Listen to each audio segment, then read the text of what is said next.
I'm delighted to be here. I'm delighted that so many of you can be here for this. We've been researching apprenticeships now for about 9 months, and we will have a report soon, I promise. But as part of that process, we have interviewed an amazing set of apprentice leaders and apprentices themselves, and we put them together today for that event.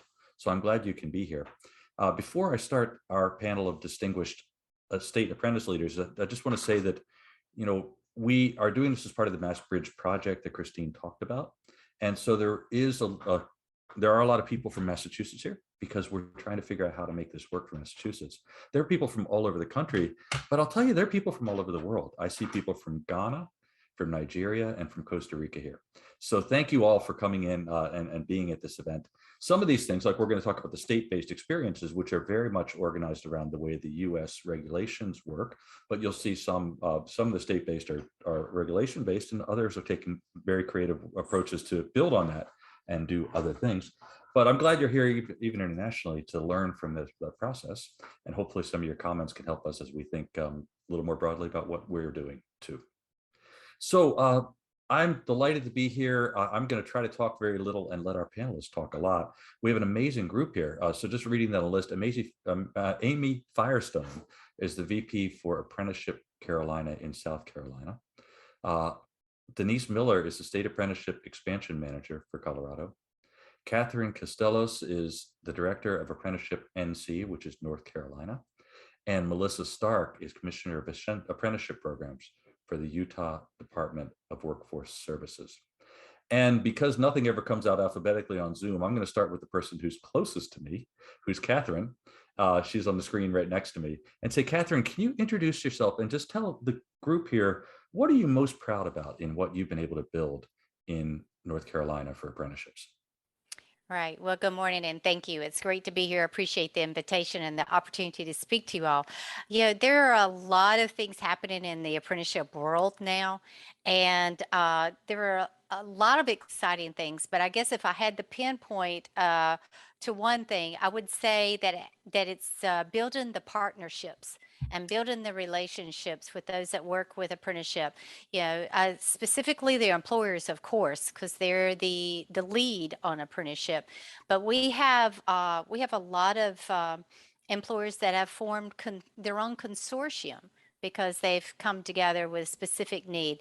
And that just stems from the partnerships between the apprenticeship as the state apprenticeship agency, the community-based organizations that we work with, the Department of Commerce, workforce development boards, all those, and bringing that partnership together to fill the need for the employer.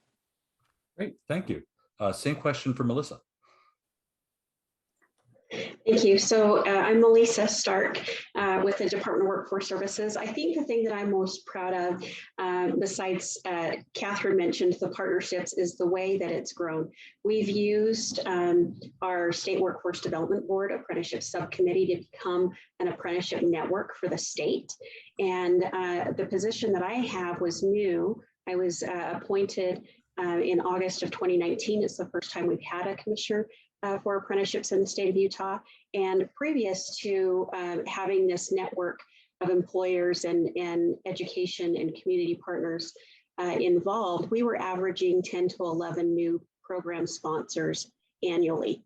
And in the first year, we developed 21 new registered apprenticeship sponsors, and last year we developed 29. So I'm really excited to see how this will continue to grow. I do suspect that the number in terms of programs may slow down a bit, but it's because we are pivoting and using more intermediaries. So that in itself grows employers that are using it, although the number of sponsors may be a little less. Wonderful, thank you. Next on my screen is Denise. Thanks, George. So my name is Denise Miller, and I'm the State Apprenticeship Expansion Manager for Colorado. If I were to pick one thing, I would say probably the nimbleness and agility of Colorado, and I can't take credit for that in any way. Our state is very locally driven and collaborative, and at the local level, we use a sort of model that's called sector partnerships, and there's a lot of convening that's done by education and workforce listening to industry, and then also keeping that balance of understanding that they're building an equity-based system. And so it's really interesting to see how that looks different in different regions and for different industries.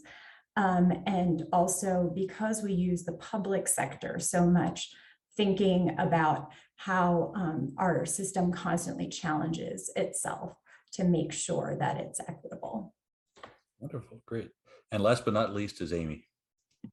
Everybody, I'm Dr. Amy Firestone, Vice President for Apprenticeship Carolina. We're based out of the South Carolina Technical College System and have a lot in common with North Carolina. But I couldn't agree more with all the statements that my peers have mentioned, because I think that we're all kind of in the same terrain for innovation and opportunity. So in South Carolina, though, I can say that we're extremely proud of our ability to continue to advance and create over 100 new programs during the pandemic. And that's really due to our commitment to customer service. And so even when we had to meet on Zoom or have very small in-person meetings or events, we continue to provide a lot of one-on-one customer service with employers and also new partners, such as working with community-based organizations on pre-apprenticeships and other initiatives that we had never explored before. So really the ability to continue to look at all of the partners and create an even larger ecosystem for apprenticeship development. Thank you. Thank you. So already we're hearing, they are 4 states, but each state has diversity within the state. And we also have diversity about how centralized or how decentralized the state operates.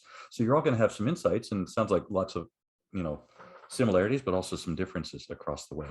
One thing that's similar that we're hearing in all of our research with you and others is this need that you need to start with demand instead of supply. This idea of just if you build it, they will come, doesn't work all that well, and you need to have the jobs for people to want to educate into them. Denise, you had some really strong thoughts on that. How would you talk about this idea of needing to get the employers in first, and why it doesn't work to start with the education side? There's a lot of reasons, and I don't remember all the strong thoughts I probably brought out in the first one, but I think one of the reasons is because the model takes so much commitment by the employer, you can't force it on any employer. So when when you're building an apprenticeship, you're really looking for a high quality experience where the employer and the apprentice both have a positive and deep learning environment. And if you build it in isolation and just bring it to an employer, they might say, I'm not excited about that. I don't want to take that on at my company. And then you have something that they won't buy. So that's sort of one piece of it. Logistically, you actually can't register a program without an employer. So we have had programs that try to build in isolation, and then they bring it to the US Department of Labor and they say, well, where's your employer partner? And they say, we don't have one. So that's a sort of logistical concern. And then the last piece that I think is important for colleges, at least in colleges that are operating in states like Colorado, is really thinking about a sustainability strategy for the institution itself. So really understanding that if you build a program either by yourself or maybe with one employer, that's not really going to lead to a long-term sustainability for the academic component of that program.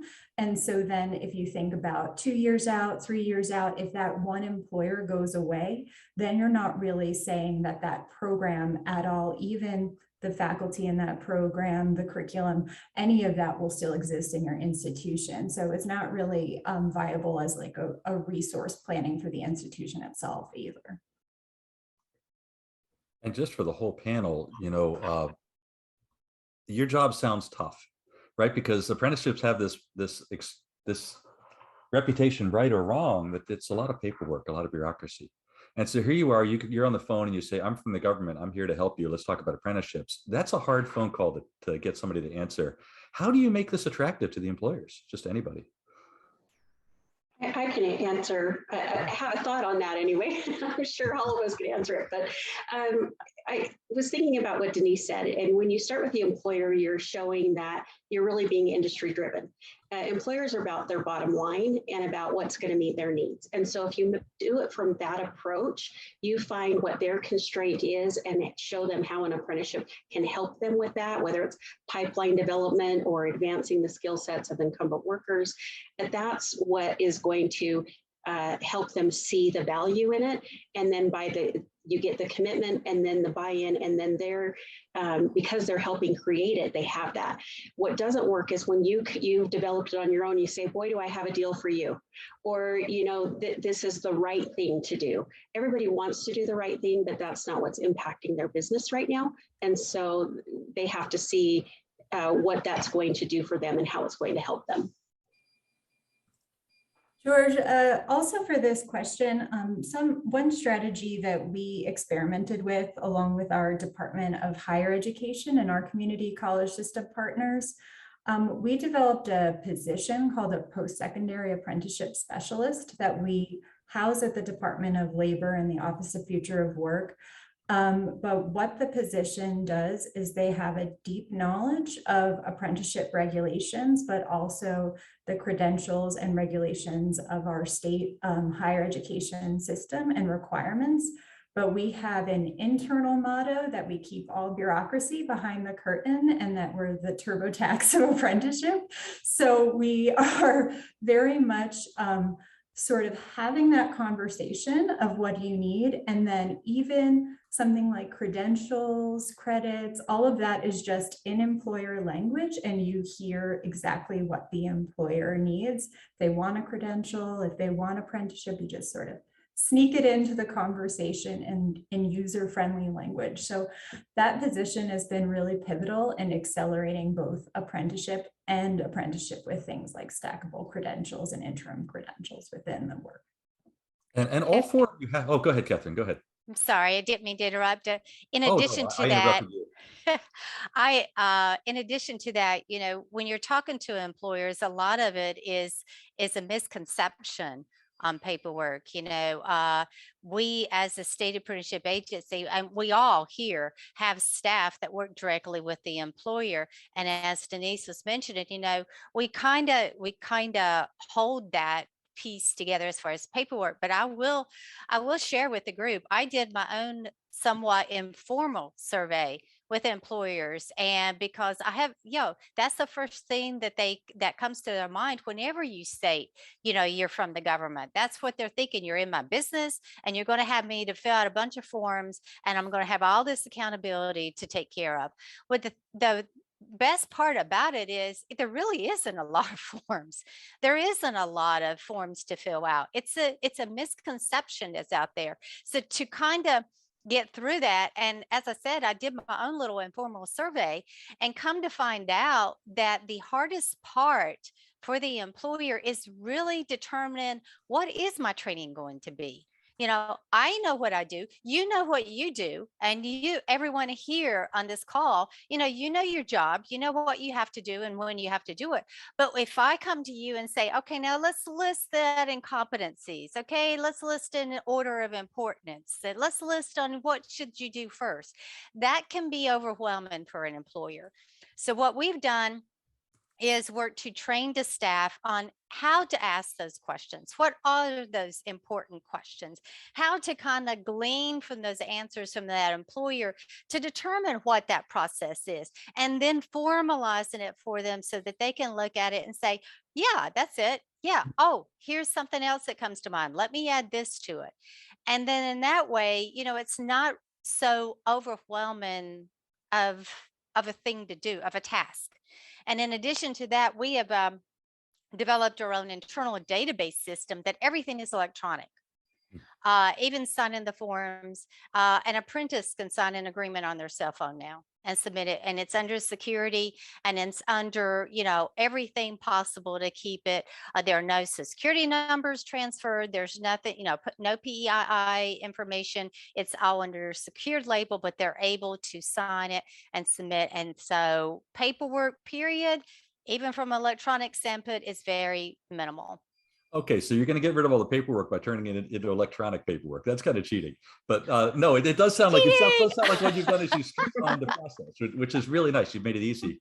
I would expect also, in addition to those questions, if you were writing code, 50% of what you needed to write, you just Google and find it on the internet and start from there. I imagine when you come and ask these questions, you also have, oh, we've already done this for this job. Let's start with this template. Yeah, in South Carolina, we have I call it like a library of different templates we use that from, different meetings, from different experiences with employers. And we really, I have a few of the colleges from our state here on the line. We really come to the businesses with some templates. So this has already been done, or you probably have something similar. How can we adapt it to an apprenticeship? We don't really even have the employers get too involved with any of the paperwork. And like I said, I think one of our college representatives here, we bring them to the meetings with us. So we're one unified front. And that way an expert from the college can answer questions about the curriculum. And a lot of times it's about designing new curriculum that can meet the specific needs of that particular company. So it's really important to have the college there to really speak on behalf of what they can create for that particular employer. So we really just come to them with solutions, and we take care of all that paperwork behind the scenes with staff located around the state. So no matter wherever anyone is located, somebody from Apprenticeship Carolina can meet face-to-face with a company and bring a college representative with them. And we do that every single day. The other thing that we've done in Utah, because we're an OA state, so we have a state director from the Office of Apprenticeship, the federal office in our state as well, but we have a single point of contact as a liaison.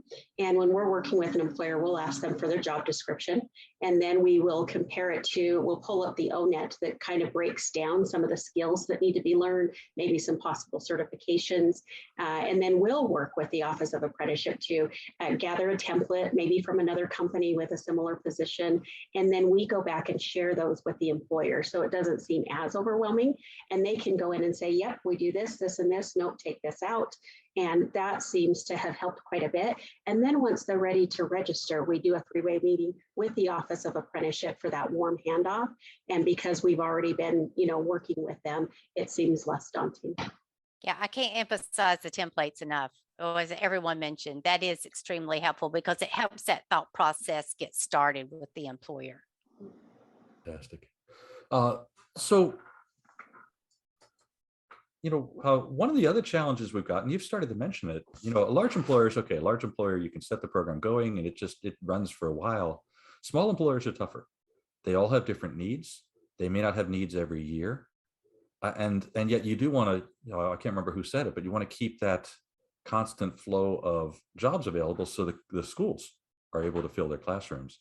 So how do you do that? How do you handle working with the small and the medium employers? You mentioned this idea, Kathryn, this idea of consortium. How do you make those consortia work? Yeah, that actually has been really key, especially for small employers and actually for large employers, but that maybe are just starting in an apprenticeship and just want one or two apprentices. And when you're in the community college system, which I think we're very blessed in that sense, because we have like an octopus arms reaching out to local community. But with the consortium, you have a group of employers, and it doesn't have to be in the same industry sector either.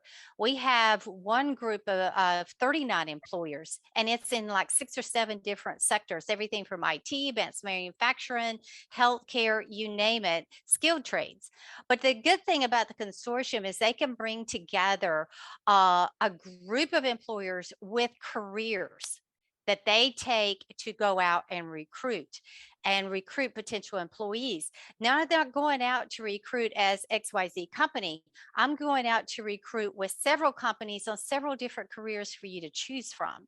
And with that mindset, with the community college as a partner, we all know numbers is money too. FTEs, you got to be able to fill a class. So with this, you've got different industry sectors, but you've got the same industry sectors coming together, working with the local community college to fill those classes. It may be 5 or 6 different employers filling up a class, but it fills up a class so that community college is able to provide that service to that employer and save that employer time and money. That's it in a nutshell. Okay, thanks. George, this is something we use quite a bit. I like the idea of doing, we use it very sector focused. So Kathryn, that's cool. I'll have to ask you more about that later. But one of the things that I thought was quite interesting, I was there at a launch of a sector partnership, and there's always a convener. But I think what was interesting is that behind the scenes, our public partners had established sort of rules of engagement. And so what they do is they actually have seating around the 4 public partners. Employers are physically, literally at the center of the room. Public partners are not allowed to talk at the launch of a program. I don't know when they're allowed to talk. I wasn't in all the meetings, but it was interesting how much by employer-centric, they mean employer-centric. They're taking notes, they're the meeting facilitators, but not the ones that are driving the conversation or dominating the conversation. And as someone in the public sector, I know how often that does happen at meetings where there's a lot of industry conversations that end up getting dominated by public voices. So it was really interesting to see what came out, what emerged, how those meetings were convened. So just as an operational perspective, it was interesting to see how that changed the dynamic and drove the conversation. Any other thoughts on using consortia or using other ways to engage these small employers? Amy, you brought in these hundreds of organizations during COVID. I imagine there were an awful lot of these small employers in that set. Yeah, and I think in South Carolina, we honestly have that, like I said, that customer service one-on-one approach. The consortium model, we do have a few of those in the state, but I can't say that they're more impactful or effective than having each company run their apprenticeship on their own, because I think you have all different types of scenarios with both models. So if companies want to come to us and do it on their own, great. And if they were interested in a different model, we would support them with that. But I would say that a lot of companies are rural areas, kind of isolated. We go to them, somebody from my team will go meet with them one-on-one, provide them with that direct customer service. I like to kind of avoid having multiple third parties involved because we're already a third party with Apprenticeship Carolina with Department of Labor. So reducing the number of third parties and points of contact, I think helps people know who to go to, and it helps build the brand for Apprenticeship Carolina and help reduce kind of all these different middle men and women and everybody who's involved in the process. So that's really the approach that we have, is obviously demand driven, but the consortium model has not been something that we are actively developing. Wonderful, thank you. Hey, Amy, while you're on stage, we've been talking about registered apprenticeships, but you also had some things to say about just youth apprenticeships. Everybody had some things, but you had some interesting things. Could you tell us a little bit how you're doing youth apprenticeships there in South Carolina?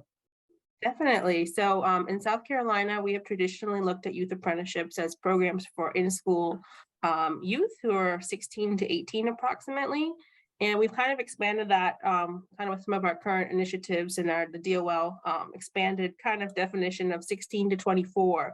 So I can say that it's growing in pockets and in small numbers, but we are really emphasizing quality over quantity. Actually, one of the colleges who's on the presentation now from York Technical College, they're about to launch their first ever youth apprenticeship with one large employer, Schaeffler, German manufacturer, with one youth apprentice who's a homeschool student. And I can tell you that this is very exciting because it's been a long time coming. And I see Kathryn shaking her head because that's right across the border from North Carolina. And then as Thomas, who's in the chat, just said, it starts with one. Last year, we had our first youth apprentice signing day with one person also in Beaufort in the Hilton Head area. And a lot of these areas where there hasn't been a lot of knowledge on youth apprenticeship, we start with one, we celebrate the success, and then the next year we might have 10 youth apprentices. Youth apprenticeship really starts again with the employer. And we can see that during the COVID period, a lot of employers shied away from working with high school students for very obvious reasons. So right now we're in a moment in which some employers are willing to allow youth under 18 into their facilities, and they're getting really creative about how that's done. I'll give you one example. Yesterday, we convened our state apprenticeship employer council at BMW, and BMW just started their first youth apprenticeship program last August with I think about 15 or 16 high school students. And their model is one in which they do allow 17-year-olds to participate in the program, not 16. And they take them through 1 year of training at their BMW training facility, which means that they're not really working yet. They're not really touching equipment, but they're really getting the hands-on practice with their mentors in the behind the scenes kind of operations. And we think that is the model that many manufacturers especially are looking at, and starting with a very small group, just because the quality control is really important. Because if one youth has a bad experience, then no other youth will want to do it. Other companies won't want to do it. So really starting small, I think, is the approach that we've had with new sponsors. Places in the state where they've had success with youth apprenticeship, they continue to use that model, and they may have been on pause during COVID a little bit, not taking anybody, but continue to see businesses, and especially hospitality, which I know is not manufacturing, are very interested in youth apprenticeship. And so it is a very complex, I will say, process to coordinate with K-12, which is a completely different system. We're not in the K-12 Swiss system. So that requires a lot of buy-in and partnerships with specific school districts. So it is a one-by-one approach here in South Carolina, but the ones who go through it and the ones who sign up are successful and provide great models for other companies. George, one thing to add to youth apprenticeship, I think there's a lot of myths about employment within youth apprenticeships, or in safety or concerns that are not true in Colorado. I don't know whether it's true in other states, but making sure that who's ever guiding the employer through the apprenticeship knows what regulations, what labor regulations knows impact youth, but also looking at youth as an asset-based population. So there are a lot of skills that young people bring that, when it comes to things like digital literacy and communication, really looking at that talent pool and saying, is this a population that we could really use in our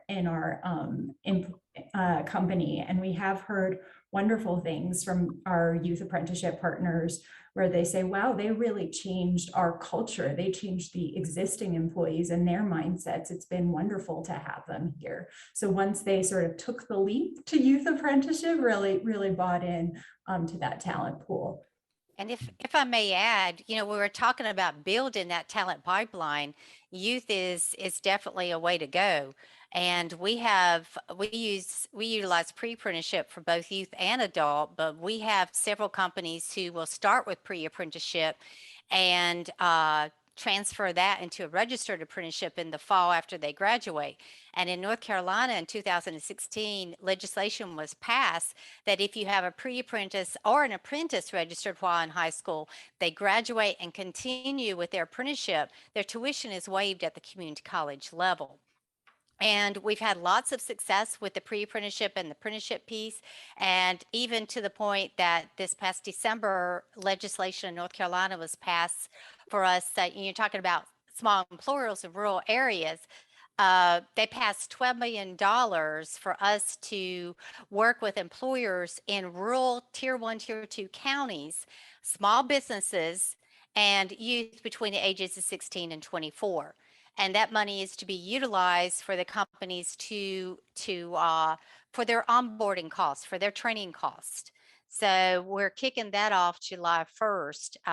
Supposed to get the money to July 1st. It was passed in December, but everybody on the call knows how that goes. So yeah, I would highly recommend looking into the youth apprenticeship as a talent pipeline model. I even had an employee yesterday that is a Swiss company that started out with a youth apprentice, and he told me yesterday that youth apprentice now has signed on to the main company in Switzerland, and is leaving in 2 weeks to start a 3-year apprenticeship there. And the goal is for that person to become fully trained and come back and run the company here in North Carolina. And the employer is telling me, well, here I trained this person, you know what? In a few years, he's going to be my boss. So he's like, I'm not sure what to think about that. But at any rate, there's it opens the door to so much potential. I would Wow. just add in Utah that is an area that we're exploring now.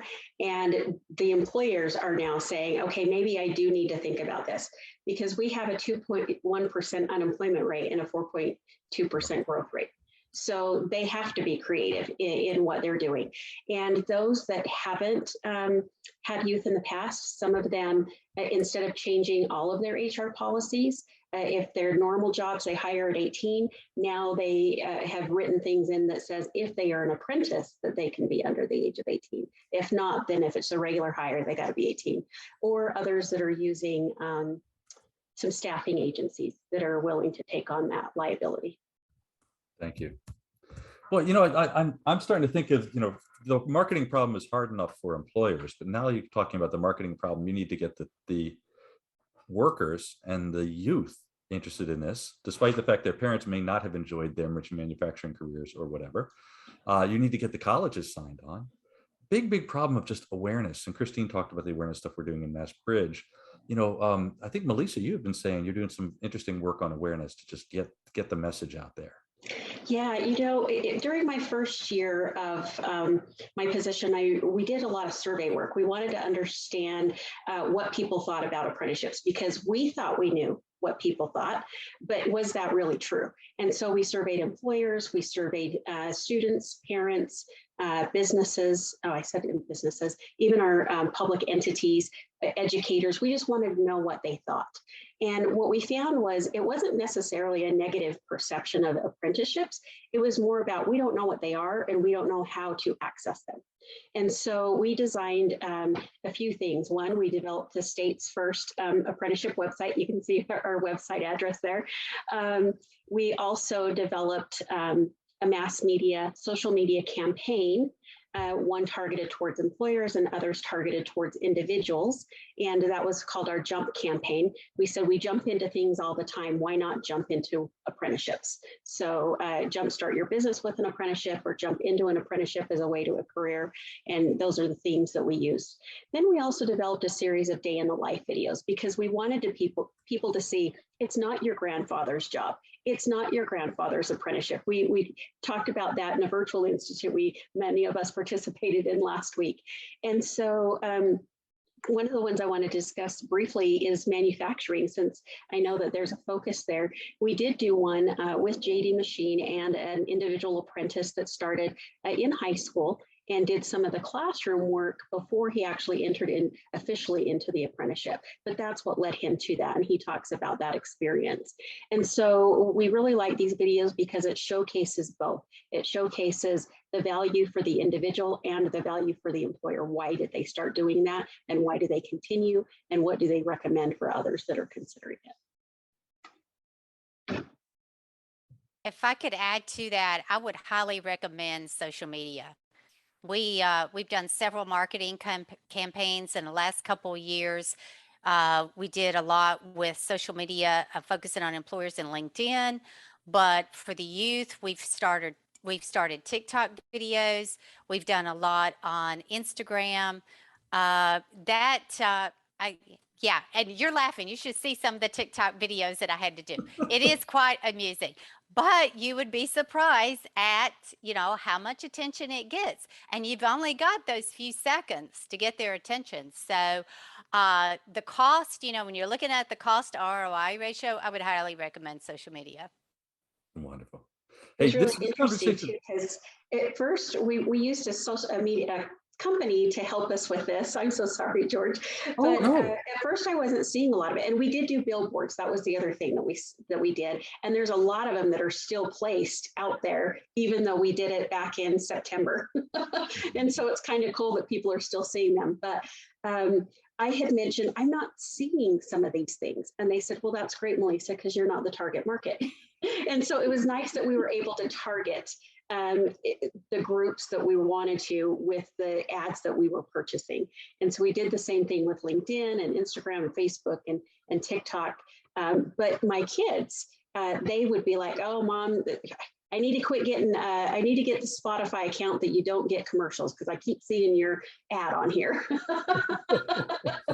Or when I would go to pick up my son every day, they were on 3 different radio stations, or when I was taking him in the morning. And so I thought that was pretty cool because I'm like, that's exactly what they're doing, is targeting some of those parents. Wow, great. So, hey, this conversation has been great, and I'm just realizing we're almost to the end of our panel. We haven't taken any questions yet. So Thomas has some specific ones I think we can get back to later about, do you have tax credits? And certainly we've talked about, the onboarding process a little bit. There's a question about, how do you work with the education providers, and especially the colleges?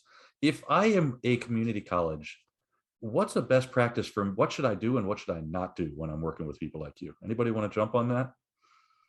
I would like to start out with saying, okay, being in a community college system, and I'm sure Amy could add to this as well, but I'm telling you, as far as saving time and money for the employers, it's a no-brainer.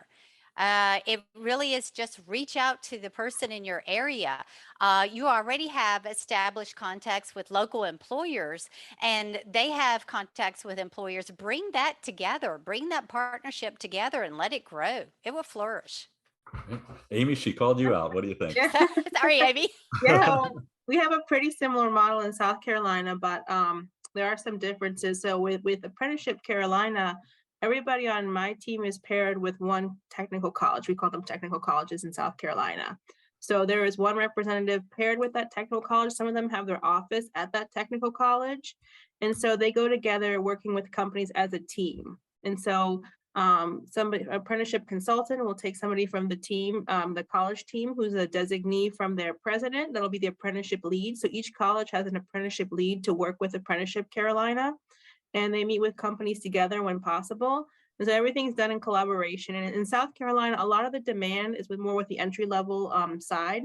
So the technical colleges really provide the best resources for these businesses. And most of our apprenticeships are done at one of the technical colleges with the coursework they provide. So that's what the businesses are looking for. It's easy, it's mostly already developed, and it can be developed. Any coursework can be developed, upon request. So we really have been the bread and butter for apprenticeships for about 15 years. So it works having this model in place.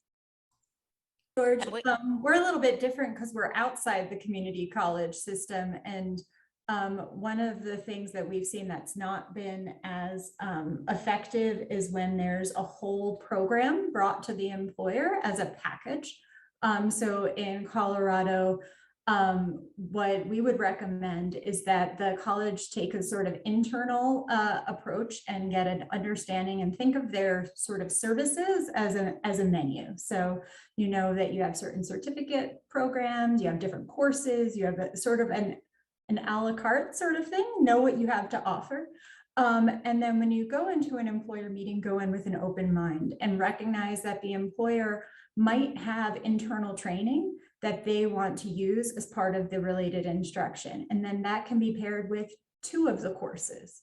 And you might also have credit for prior learning that you can use and leverage as part of that piece to then build out an academic program. When you think about it like that, it could get to a place. We've seen programs where it started out as an internal training, the employer seeing the value, and then has completely moved to the college in the long term. But I think from the college perspective, that relationship with the employer brings such ROI in the long term for the institution, as well as for the students, as well as for the employer. It's a win-win-win. So making sure that you're looking at it from a long-term standpoint makes the most sense, instead of sort of aggressively going in there with a single sales pitch in mind for a specific program. Let me add to that to clarify, because that's not what I was saying. You have to go in with the sales in mind. You can't go in and say this is the one size fits all. You have to go in with a sales mind. So yeah, thanks Denise for pointing that out. So you're highlighting something else really important too, and that's the divide within community colleges between the credit and the non-credit side. And the non-credit side can often be very, very responsive. The credit side tends to have a little bit governance process and some other challenges in there. So how do you think about credit versus not credit in the kinds of programs that you are building? I would say, just to piggyback on what everyone said, it's demand driven. And in South Carolina, actually, many of the technical colleges have actually consolidated those two areas. So there's one person leading both the continuing ed and credit side. So that those barriers are being conquered slowly, although it's not an overnight process. Some of our colleges have actually consolidated within the last 2 years. So we have a point of contact who's bridging both of those sides and really helping assess kind of what programming would best meet the needs of what the employer is looking to develop.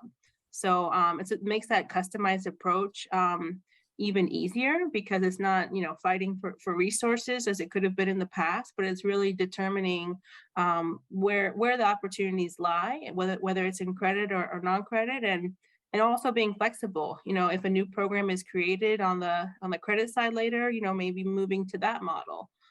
So there's just a lot of options. Yeah, and we've already established a manual to provide credit for apprenticeships, period, in the community for a degree. Oh, so the apprenticeship itself would count as academic credit is what you're saying? Yes. Oh, nice. Mm-hmm. Yeah. George, one thing I would sort of add is considering, the model is employer driven, but you always consider the student as well and the cost of instruction. So figuring out sort of that balance, I think can become sort of an element that is in partnership with legislature, in partnership with other funding in the public system, and in partnership with the institution itself. So we've done some work at sort of thinking through whether it be from an incentive side, from a public partnership side, but also then if something could maybe not be covered by, certain scholarship programs or things like that, then trying to think creatively about sort of what the long-term goal for the program is in terms of reducing costs for the apprentice themselves. Thanks. And that idea that, you come in, get some experience, get some credits, or maybe not, and then you want to think about the long term.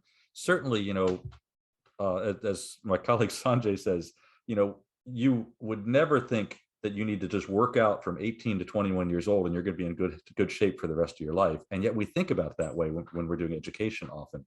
So how do these apprenticeships work for the incumbents, the people that are already in a career, coming back at 35, 40, 45, not at 20 or 25? Do apprenticeships work there? And what have you seen that works? I can tell you one good example that I met with an employer yesterday, because they were talking about during COVID and how they worked to try to recruit. And in essence, we established with the employer career pathways. And these career pathways are within their incumbent workers. So, okay, you may start at entry level, but you can move up the ladder and you can move up to management level based on the career pathway established with your apprenticeship. This also helps in recruiting the next generation, because the studies show that a lot of the young people now, they want to make money. Sure, they want to do that, but they want to have a purpose. They don't want to be in entry level forever. They want to be able to do something to make a difference and to move up. So if a company has utilized apprenticeship to show those career paths from both entry level on up to management, even the example I gave earlier on the Swiss company, you're not only growing within and growing your own, you're enticing and you're reaching out to a new generation of employees. This is really important. We're doing some new career path research with millions of resumes. And one of the things we find that's kind of sad is that if you are in what we call an unsustainable manufacturing job, one where it pays less than a living wage and it's not growing, your chance of ever getting out and into a sustainable job is about 5%, according to our calculations, which is just not good. And so the idea of being able to have a path to move out of those jobs that are not exactly the kind of places you want to spend your career, it's important. It sounds like you're starting to think through that process. And the company I mentioned before, JD Machine, they actually started their program because they started thinking through career pathways for their incumbent workers. They said, when someone would ask for a raise, it was very subjective as to why we would give them a raise. Why do you deserve a raise? Should we? What benchmark is there? Why do you get one over this person? And so they really started their program for that reason. And it was a way to say, if you want a raise, if you want to move up in the company, you join the apprenticeship program. Interesting. Cool. So, by the way, pay attention to the comments, everybody. You know, Thomas is saying their most successful program since 1976 is only for incumbent workers, and they don't see the succession issues. And sounds like what you're talking about here is just that idea of we have a path to move up. Not only do you see it's possible, but you see the way to get there, which is really, really interesting. Okay, great. So we are near the end of our time. And I wish we had another 2 or 3 hours because this has been fantastic. Thank you for sharing what you've got. I would just like to ask you, you know, you've shared so many lessons learned on how to engage with employers, how to engage with the schools, how to just generate awareness on there. If I could ask you each to just go down the line and say, you know, what is your one piece of advice for people thinking about building apprenticeship programs? But if you could just keep it to 10 words, if you could, and we'll be counting, somebody will be counting. So if you go to 11, they'll call you out. Of course, everybody has rearranged on their screen. Amy, you are actually first now. What's your advice here? Yes, I get the challenge of starting first. I would just say, like, think outside the box. Anything is possible. I know that's cliche, but that's what we've seen in South Carolina. Just new approaches, new opportunities with new partners, new employers. So think outside the box. Anything is possible. Thank you. Okay, next up is Denise.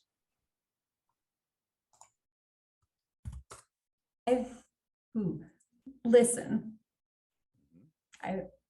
We'll just say that. Listen and partner, because there are 4 entities or 4 components of registered apprenticeship. You have the employer, you know, you have the sponsor, you have supportive service provider, and you have the related instruction provider. You need all of those entities, get them together, and you have a great program. So listen and partner.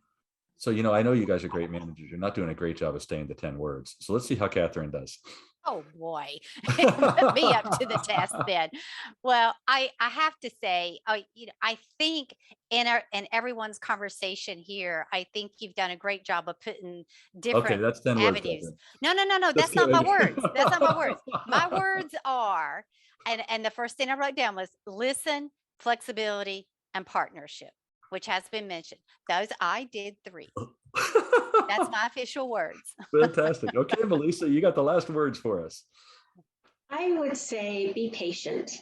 Be patient, be flexible. This is something that's new or can be new, and it just takes some time sometimes, and that's okay.